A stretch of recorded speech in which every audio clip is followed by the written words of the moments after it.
des démonstrations contre le président civil élu démocratiquement, qui n'a pas réglé au pouvoir depuis, qui n'a pas régné au pouvoir ou qui n'a pas gouverné au pouvoir depuis moins d'1 an.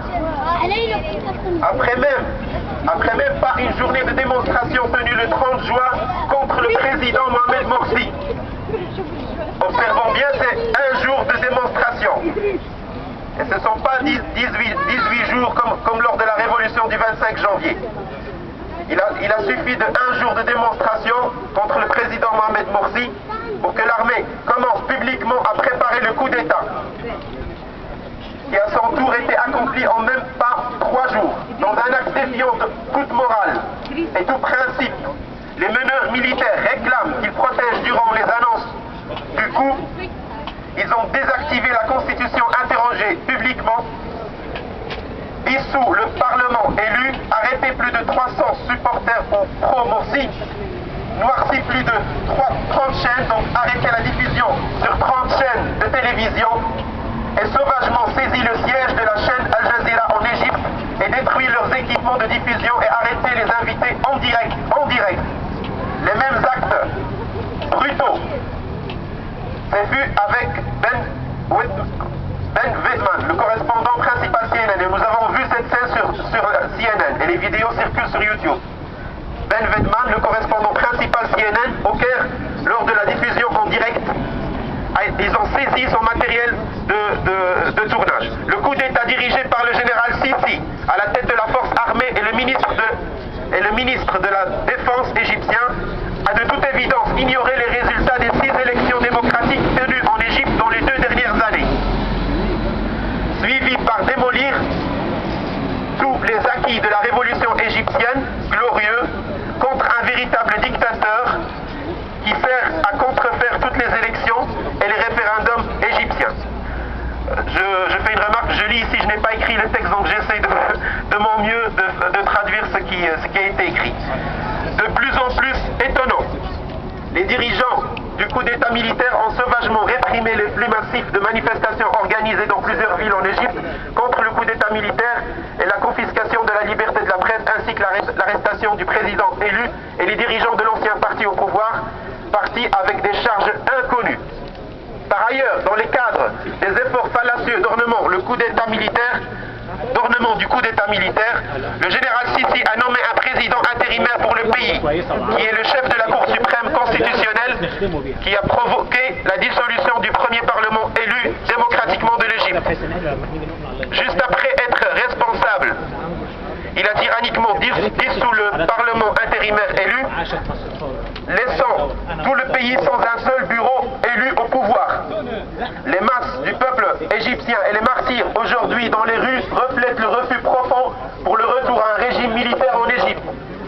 Aujourd'hui, à l'instant où on parle, il y a des millions d'Égyptiens dans les rues pour refuser le coup d'État.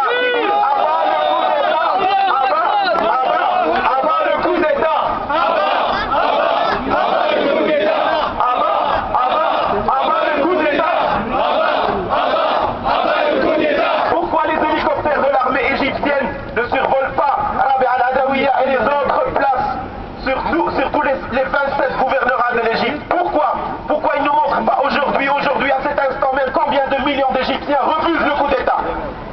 Combien? Il y a des millions aujourd'hui dans les rues. Et hier, la place Tahrir était pratiquement vide.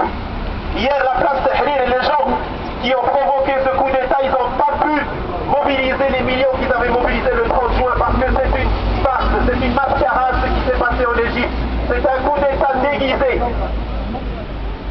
Alors, nous disons, et on va passer directement aux revendications de tout ce qui s'est passé. En conséquence de ce coup d'État, et comme soutien à la démocratie ainsi qu'au droit légitime des Égyptiens de choisir leurs représentants à travers des élections justes, les revendications des Égyptiens et des gens présents aujourd'hui ici sont les suivantes. Le retour du président démocratiquement élu en tant que dirigeant du pays. Ça, c'est une condition incontournable pour le retour de la stabilité et le retour au processus démocratique qu'a connu l'Égypte depuis la chute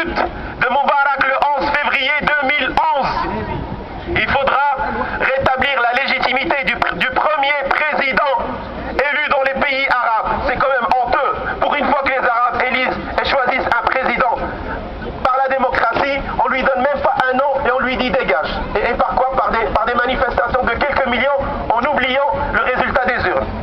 Secondo, la deuxième revendication du peuple égyptien qui se trouve aujourd'hui ici parmi nous ou bien dans les rues du Caire et de toute l'Égypte.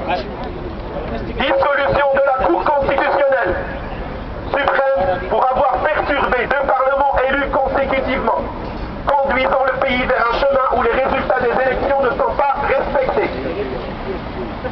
Troisième point, la libération de tous les politiciens, de tous les hommes politiques et les manifestations qui ont été injustement arrêtés. Et les manifestants qui ont été injustement arrêtés.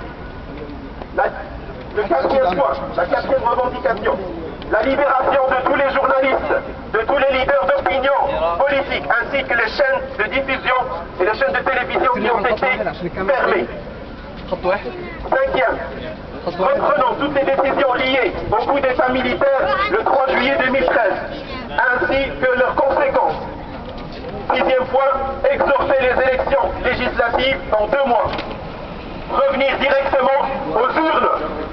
Ce sont les urnes, les élections transparentes qui sont le seul garant du respect de la démocratie dans tous les pays qui se respectent. Le 13e point, les soldats de l'armée égyptienne ainsi que les agents de police qui se sont engagés à rester neutres dans la défense des citoyens d'un même pays, cependant avec différentes visions politiques et non pas pour sauvegarder les partisans du coup d'État militaire, tout en arrêtant les supporters ou bien les pros de la légitimité démocratique. Ceci dit et par la présence, le peuple égyptien confirme son attachement au mécanisme pacifique et démocratique pour les élections libres, direct, des élections, les scrutins directs contre l'ingérence flagrante des généraux de l'armée dans la vie politique. Vive l'Égypte! Vive l'Égypte!